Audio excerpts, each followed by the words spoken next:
अस्सलाम वालेकुम साथियों, एक बार फिर आपके साथ हाजिर हूं। आज है 5 फरवरी 2024। 3 दिन रहते हैं और जनरल इलेक्शंस पाकिस्तान में 8 फरवरी को जुमेरात के रोज़ ये इलेक्शंस होंगे और ये अगले जो चंद दिन हैं बड़े क्रिटिकल हैं। खैर, इससे कबल जो दिन गुजरे हैं वो भी बहुत क्रिटिकल थे। पिछले हफ्ते हमने देखा इमरान खान साहब के साथ और जो भी इल्ज़ामात लगे थे 3 क्रिटिकल केसेस के अंदर। एक तो साइफर केस के अंदर वर्डिक्ट आया उनके खिलाफ शाह महमूद कुरैशी साहब के साथ, फिर तोशखाना केस के अंदर वर्डिक्ट आया उनके खिलाफ उनकी अहलिया बुशरा के खिलाफ, और फिर finally at the end of the week एक बड़ा ही अजीब सा केस आप कह लें कि जी इद्दत का केस के एलिगेशन ये थी उन बुशरा बेगम के शौहर की तरफ से, खावर मनेका की तरफ से, कि उन्होंने इमरान खान साहब के साथ निकाह तब किया जब उनका इद्दत पूरा नहीं हुआ था, यानी 39 डेज या जो भी। बड़ी अजीब अजीब बातें इस यानी in this day and age हम कर रहे हैं और इसके ऊपर स्टेट इंटरवेंशन और ये सब चीज़ें भी हो रही हैं ऐसे क्रिटिकल मोमेंट्स के अंदर, जिसका नुकसान ना सिर्फ इमरान खान को बल्कि कॉन्स्टिट्यूशनलिज्म को, लीगल फ्रेटर्निटी को, ह्यूमन राइट्स को, जिसमें ख़वातीन की भी के हकूक़ भी शामिल हैं, इन सब चीज़ों को इतना धचका पड़ा है। मगर जो ये कुव्वतें करा रही हैं उनके लिए ये सब कुछ कोई मायने नहीं रखता कि क्या नुकसान पहुंचेगा, कितना लॉन्ग टर्म नुकसान होगा। वो अभी फोकस्ड है, यानी आज और अभी और इस हफ्ते और अगले 3 दिन के अंदर वो क्या कुछ कर सकते हैं डैमेज करने के लिए इमरान खान को एट द पोल्स। और ये शॉर्ट नहीं है क्योंकि पीटीआई के पास उसका इलेक्शन सिंबल नहीं है, तो बड़े मुख्तलिफ इलेक्शन सिंबल्स के ऊपर compete कर रहे हैं पीटीआई के जो सपोर्टर्स हैं या उनके जो कैंडिडेट्स हैं। मुख्तलिफ सिंबल्स हैं उनके पास, आज़ाद उम्मीदवार बन के वो सामने आएंगे। रूमर्स अब अपना, यानी जो सोर्सेज आपको बहुत सारी चीज़ें कहती हैं ना, बहुत सारे लोग आपको बहुत सारी चीज़ें कहते हैं मगर उनको भी कंप्लीट यानी 100% पिक्चर किसी के पास भी नहीं है। एक सोर्स ने बात बताई कि जी पीपल्स पार्टी के साथ डील हो चुकी है और माइनस बिलावल फॉर्मूला के ऊपर वो बात कर रहे थे, व्हाटएवर दैट मीन्स। मगर minus Bilawal, minus Nawaz, pro Shahbaz, all these things are up in the air, क्योंकि सबसे क्रिटिकल एलिमेंट जो इसके अंदर है, इस पूरे गेम के अंदर, वो है इमरान खान और वो है जेल में। और उसको यानी सजाओं पे सजाएं, आर्बिट्री कैंगरू कोर्ट कह लें, क्योंकि ये नॉर्मल किसी कोर्ट ऑफ लॉ में या किसी लीगल प्रोसेस के अंदर ये सब चीज़ें नहीं होती, पाकिस्तान के अंदर नहीं होती ये चीज़ें। मगर मुझे याद नहीं पड़ता कि इससे पहले इतना क्रिटिकल इलेक्शन मैंने लास्ट कब कवर किया। मैं इलेक्शंस कवर कर रहा हूँ पाकिस्तान में। खैर, जब मैंने सहाफ़त में अपनी शुरुआत की तो उस वक़्त तो मुशर्रफ साहब की डिक्टेटरशिप आप कह लें या इनलाइटन मॉडरेशन फेज था, उसमें भी इलेक्शंस हुए पीएमएलक्यू एमक्यूएम कराची में। और हम जानते हैं कि एमक्यूएम ने कितना किरदार अदा किया as a B team for Musharraf critically. और अगर आज आप देखें कराची का आप चक्कर मारें तो आपको हर जगह एमक्यूएम की पतंगें नजर आएंगी। वो एक लेके चला गया दिमाग टू द 90s और लेट 80s, जब कराची के अंदर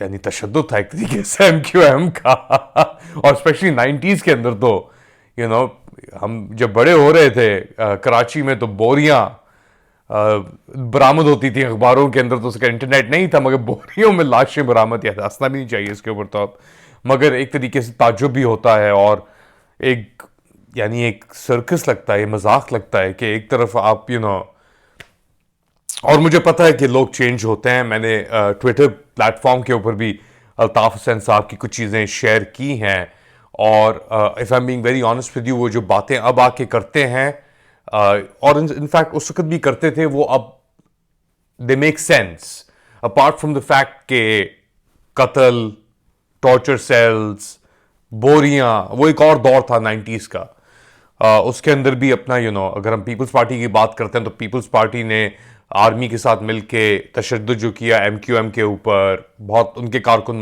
मारे। MQM फिर किस तरीके से एक माफिया ग्रुप बन गया और उसको किस तरीके से बाद में पेट्रोनाइज किया गया बाय मुशर्रफ उसकी गवर्नमेंट सपोर्ट करने में, या प्रो रजीम मुशर्रफ रजीम गवर्नमेंट सपोर्ट करने में, PMLQ के साथ इत्तेहादी बने ये। तो एक बहुत ही एक अजीब प्रोसेस गुजरा है पाकिस्तान में डेमोक्रेसी का। और कभी कभार डिक्टेटरशिप्स, मुशर्रफ साहब के दौर में डेमोक्रेसी से एटलीस्ट वॉर ऑन टेरर के दौरान पैसे आए, एक जंप मिला। यही हुआ 80s में। जिया साहब के दौर में भी इलेक्शंस हुए थे, वो जो मजलिस शूरा की बात करते हैं। और जुनेजो शाह साहब भी जो प्राइम मिनिस्टर थे पाकिस्तान के उस वक्त अंडर जियाउल हक, उन्होंने भी स्टैंड लिया। MRD मूवमेंट भी थी 88 के अंदर। 88-89 में पहली जो हुकूमत आई बेनजीर भुट्टो की, फिर 90 की दिहाई में नवाज शरीफ साहब आए और ये प्रोसेस चलता रहा इनको निकालने का। फिर दूसरी तरफ पेंडुलम स्विंग करता था और एक सेल्फ करेक्शन इसको एक तरीके से प्रमोट किया जाता था कि जी देखिए उनके साथ ज्यादती हुई है तो आपके साथ भी हो रही है। और यही चीज अब हम देखते हैं कि जी 2018 के जो इलेक्शन हुए थे, जो लोग कहते हैं कि जी ये इमरान खान साहब के फेवर में इंजीनियर किए गए थे और उस वक्त निशाना था नवाज शरीफ और मरियम नवाज और शहबाज शरीफ, और अब निशाना है इमरान खान। तो एज फार एज निशानेबाजी की बात है, हाँ निशाना तो दोनों बन सकते हैं, लेकिन टू द एक्सटेंट के किस जोर और किस तशद्दुद और किस रफ्तार से इमरान खान को टारगेट किया गया और इसकी पॉलिटिकल मूवमेंट को टारगेट किया गया। पहले तो जरदारी नवाज चोर, और हम अगर सिंध को देखें तो करप्शन स्कैंडल्स यहां पे अनगिनत हैं। जरदारी साहब को मिस्टर 10% कहा जाता था फॉर एग्जाम्पल। और इसके पीछे अपना ना सिर्फ पाकिस्तानी कहते थे, इंटरनेशनल रिसर्च हुई हुई है। There are a lot of courses in political science that specifically looked at Benazir Bhutto and Asif Ali Zardari. बड़े आर्टिकल्स आए, बहुत इन्वेस्टिगेटिव जर्नलिज्म हुई इसके ऊपर। ओवन बेनेट जोन्स एक नाम आता है जिसने बहुत लिखा है ये 10% फिनोमिनन के ऊपर। क्या इसमें सच था, क्या झूठ था, कितनी सच्चाई थी, कितने हकाइक थे। Panama papers, Panama leaks, Umar Cheema बात करते हैं, वो एक जर्नलिस्ट थे इसके ऊपर जिन्होंने तहकीकात की थी, जिन्होंने नवाज शरीफ को और पता नहीं दुनिया में कितने और लीडर्स और पॉलिटिशियंस को के को नंगा किया था, आप कह लें एक तरीके से, कि दिखा के कि उनकी ब्रिटिश वर्जन आइलैंड्स के अंदर शेल कंपनीज मौजूद थी जहां पे पैसा जाता था वो धुल के फिर और जगहों पे जाता था इन्वेस्टमेंट्स होने के लिए। एवनफील्ड का भी नाम लिया जाता है। तो इमरान खान करप्ट है या उसने पैसे यहां से बाहर भेजे? उनके डिट्रैक्टर्स कहेंगे हाँ वो करप्ट है। तोशिखाना के अंदर उन्होंने टुच्चेबाजी की, फरा गोगी का स्कैंडल, रियल एस्टेट स्कैंडल्स, बहुत सारी चीज़ें हुई अनडाउटेडली। मगर उसकी जो करेक्शन आई जिस तरीके से, और उस करेक्शन ने जिस तरह स्नैर किया एक ऐसी साइजेबल पॉपुलेशन को इस मुल्क के अंदर पाकिस्तान में, जिसमें बहुत यंग लोग भी मौजूद थे, बहुत उम्मीदें मौजूद थीं, और जहां उनके ऊपर इल्ज़ामात हैं तो क्रेडिट पे क्रेडिट इज़ ड्यू। जिस तरह नवाज शरीफ साहब कहते हैं कि जी उन्होंने डेवलपमेंट की और मोटरवेज बनाए और न्यूक्लियर प्रोग्राम दिया पाकिस्तान को, और वो मईशत को 90s में पाकिस्तान एक एशियन टाइगर का एस्पिरेंट सामने उभर के आ रहा था अगर वो मिलिट्री कू नहीं होती। इसी तरीके से इमरान खान ने भी बहुत काम किए। सेहत कार्ड एक बहुत बड़ा काम था, लंगर खाने के वो बहुत इंपॉर्टेंट एक एलिमेंट था उनके लिए उनकी हुकूमत के दौरान। मगर करेक्शंस जो हुई और जिस तरीके से हुई और जिस तरीके से ब्लेटेंटली अभी तक हो रही हैं, जिस तरीके से कॉन्स्टिट्यूशन ऑफ पाकिस्तान को एब्रोगेट किया गया, तो अब ये चंद ही दिन रहते हैं इलेक्शंस के अंदर, और उस दिन क्या होगा हम नहीं जानते, शायद कुछ लोग जानते हों मगर वो जिस तरह कहते हैं ना कि इंसान प्लान करता है और खुदा हंसता है, तो इंसानों के प्लान इंसानों के साथ ही कभी कभार दफन हो जाते हैं। और कोई भी चीज़ मुकर्रर नहीं है जब तक उसका अंजाम और इख्तिताम ना हो जाए, और हमारा तो यकीन इस चीज़ पे है। आप क्या समझते हैं क्या होगा अगले 3 दिनों में? अपने सजेशंस, अपने ख्यालात ज़रूर शेयर करें कमेंट सेक्शन के अंदर।